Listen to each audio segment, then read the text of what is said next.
Coming to a close, the jury in the double murder trial of a now disbarred South Carolina attorney could begin deliberations on Thursday. That's right, the 6-week trial coming to a head with the prosecution's closing arguments today. ABC's M. Nguyen takes us inside the courtroom.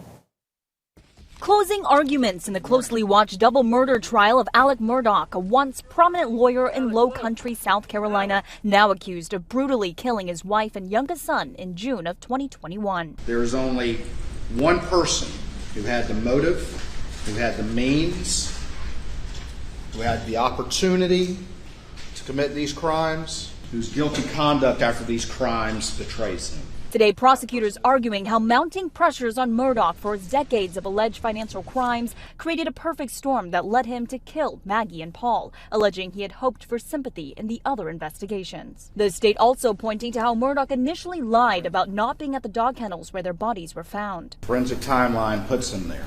The use of his family weapons corroborates that. The defendant is the person on which a storm was descending. The defendant is a person where his own storm would actually mean consequences for Maggie and Paul. But the defense had argued the evidence is circumstantial, that no murder weapon was found and there were no eyewitnesses to the killings. Murdaugh himself in tearful testimony last week admitting to embezzling his clients out of millions of dollars to pay for his drug addiction, insisting though he never committed the murders. Are you a family annihilator? A family annihilator?